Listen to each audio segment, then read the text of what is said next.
Salut à tous, c'est Anto. Aujourd'hui, petite vidéo un peu différente de d'habitude, j'ai décidé de vous présenter mon setup actuel en 2023. Je souhaitais vous le présenter maintenant avant qu'il évolue un peu trop, pour vous montrer avec quoi je fais les vidéos.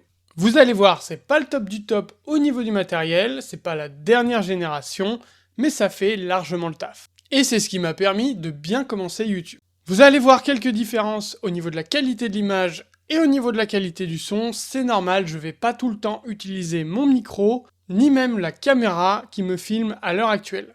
Allez, c'est parti, on commence la présentation du setup. Alors, on commence par la pièce, c'est une ancienne chambre qui a été ouverte sur le salon. Juste là, vous voyez, il y a un rideau. Derrière, il y a une grande ouverture sur le salon. J'ai mis ce rideau, histoire de ne pas être dérangé au niveau de l'éclairage quand je tourne les vidéos. Ça sert aussi pour l'hiver, quand il fait un peu froid, ça permet d'économiser du chauffage. Sur la gauche, vous voyez le setup avec ses lumières. Et sur la droite, vous voyez le décor. Ici, il y a le bureau de ma petite amie.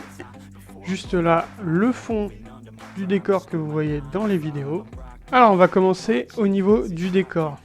Pour la déco, j'ai choisi de reconvertir ce tableau en faisant un dessin au marqueur. C'est un dessin de Luffy en bleu et rouge. Je trouve le rendu vraiment intéressant. Ça n'a pas été simple à faire. Juste là, vous pouvez voir une petite casquette Villebrequin. Je me suis senti obligé de la mettre dans le décor tellement que j'en suis fier. J'ai décidé de remplir cette petite étagère avec quelques boîtes qu'il me restait. On peut y voir water cooling, le micro, le casque, le processeur, la souris et la carte mère. Ça va très bien.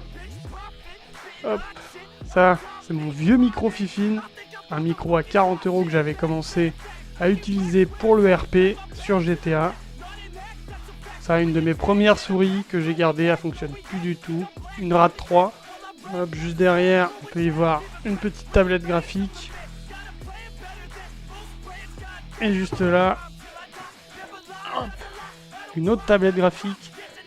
Malheureusement, elle fonctionne plus. Sur l'étagère, vous pouvez voir quelques figurines. Pour la plupart, c'est des figurines qui ont été imprimées en 3D, soit en résine, soit en PLA, et peintes à la main par moi-même. Juste en dessous, vous pouvez voir la Switch, la première du nom, et quelques pops de ma collection.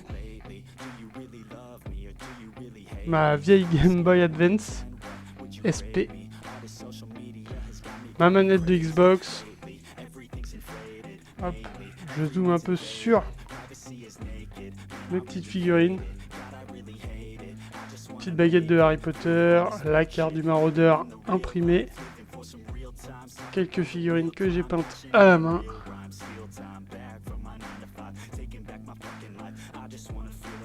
Voilà.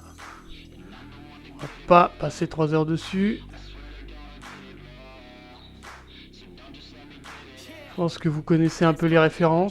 Petite chaise gaming plutôt intéressante. 280 €. J'adore cette chaise. Elle est ultra confortable. Alors on passe au setup. Qu'est-ce qu'on peut retrouver au niveau du setup? Déjà on peut voir double écran. Il y a de la place pour un troisième. J'ai prévu de faire évoluer mon setup au niveau des écrans prochainement. On retrouve en écran principal le 24 G2U de AOC, écran 24 pouces 1080p 144 Hz à environ 200 €. Juste à côté, un vieux moniteur HP. C'est le premier que je compte changer, il consomme énormément, il fait super chaud dans la pièce et surtout à cause de lui. Au niveau du micro, on retrouve le Fifine K658, excellent micro, moins de 100 €.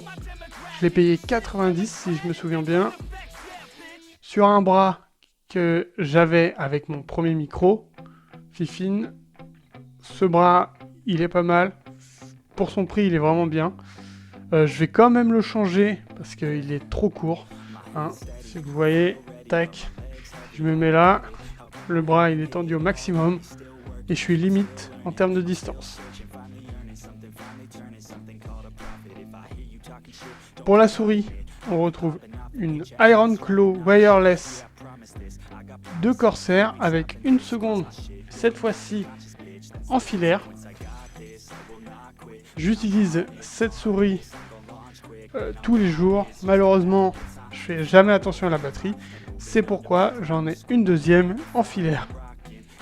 Pour le clavier, c'est un K68 Red de Corsair. Clavier mécanique Switch Red à 90 €. Son seul défaut, c'est qu'il n'est pas ARGB. On ne peut donc pas changer les couleurs. C'est uniquement du rouge. Mis à part ça, c'est un excellent clavier. Clavier filaire, j'aurais préféré en sans fil. Mais de toute façon, pour le clavier, c'est pas ce qu'il y a de plus dérangeant. Contrairement à la souris où le fil peut venir gêner. On passe au matériel prévu pour YouTube. Et on commence avec l'appareil photo. C'est un Lumix FZ82. Appareil photo 4K à environ 300 €. Il me permet de faire des vidéos 4K, malheureusement pas longtemps, seulement 10 à 15 minutes, je sais plus. C'est un peu court, obligé de relancer plusieurs fois la vidéo, mais il fait quand même le taf. C'est un des prochains matériels pour YouTube que je vais devoir changer. Sur cet appareil photo, on peut voir un prompteur. Hop. C'est un petit prompteur qui me permet d'afficher le texte pour éviter de trop bafouiller au niveau de mes vidéos. J'arrive pas encore parfaitement à l'utiliser, comme vous pouvez voir dans certaines vidéos. On peut ressentir que je lis un peu, mais je progresse. Cet appareil est vraiment incroyable, il me fait gagner énormément de temps pour les vidéos. Il m'a coûté environ 40 €. Et franchement, pour ceux qui font des vidéos YouTube, je recommande énormément. Maintenant, passons à la partie qui vous intéressera le plus, le PC. Sur ce PC, qu'est-ce qu'on retrouve? Donc, pour le boîtier, c'est un Deepcool Matrix 55 RVB V3. Boîtier fourni avec 3 ventilateurs ARGB que j'ai payé environ 80 €. Ce boîtier, il est vraiment excellent. Il a largement la place pour accueillir pas mal de composants. Il a des filtres mèches et tout ça pour un prix plutôt réduit. Avant de continuer, il faut savoir que ce PC, je l'ai monté en 2019. C'est donc une vieille config. Elle va être upgrade petit à petit, sauf que j'attendais l'évolution de la DDR5 avant de passer sur une nouvelle carte mère et donc changer le processeur, les barrettes de RAM, la carte mère et la carte graphique par la suite. Il faut savoir que cette config, à l'heure actuelle, fonctionne encore extrêmement bien, malgré que les composants soient pas de dernière génération, et donc je n'avais pas un grand intérêt de les changer. Donc pour le processeur, on est sur un Ryzen 7 3700X, processeur que j'ai payé il y a 4 ans environ 300 €. Il est posé sur une carte mère Gigabyte X570 Aorus Elite, une carte mère à environ 200 € qui était plutôt haut de gamme. C'est pas le plus haut de gamme, mais c'était quand même plutôt de bonne qualité. Pour refroidir ce processeur, on est sur un water cooling de chez Corsair, le H150i à 160 €, la version 360. Les ventilateurs ne sont pas ARGB, mais on peut les changer. Au niveau de la RAM, on est sur 4 barrettes de Crucial Ballistic pour environ 130 € à l'époque. La RAM était plutôt chère. Ces 4 barrettes de 8 Go à 3200 MHz classe 16, c'était très bien pour l'époque. On pouvait faire mieux, mais vu le prix que ça coûtait, je voulais pas non plus trop dépenser. Pareil, au niveau du stockage, on est sur un Crucial P1 500 Go. Le prix du stockage à l'époque était plutôt élevé. J'ai payé ce NVMe à environ 60 €. Au niveau de l'alimentation, on est sur une Be Quiet Strike Power 11 750 watts 80 plus Gold à 150 €.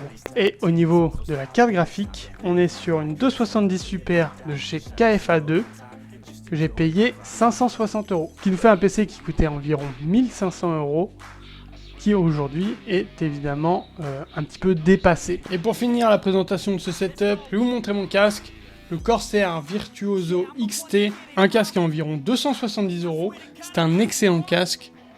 J'ai choisi ce casque par rapport à la qualité de son micro, et franchement, j'en suis très satisfait. Aujourd'hui, les mousses s'abîment un peu, mais je vais les changer bientôt. Donc vraiment pour ce prix, c'est extrêmement intéressant. Donc vraiment, même s'il est cher, c'est un casque de haute qualité et je vous ferai sûrement une vidéo dessus. Donc voilà, on arrive à la fin de la présentation de mon setup. J'espère que ça vous aura plu. J'ai peut-être été moins fluide que d'habitude, mais j'avais pas de script. J'ai essayé d'improviser. J'ai sûrement oublié pas mal de petites choses. N'hésitez pas à poser vos questions en commentaire. J'y répondrai comme d'habitude. Je vous invite à lâcher un petit pouce bleu et vous abonner à la chaîne pour pas rater les prochaines vidéos et pour la soutenir. Je vous mettrai les liens des produits en description. Il est possible que certains des composants ne se retrouvent plus à l'heure actuelle en neuf. C'est des composants peut-être un peu trop vieux. Pour certains des composants qui sont peut-être un peu trop vieux, je vous mettrai une équivalence que vous pouvez retrouver actuellement en neuf. Sur ce, les amis, je vous dis à la prochaine. Ciao!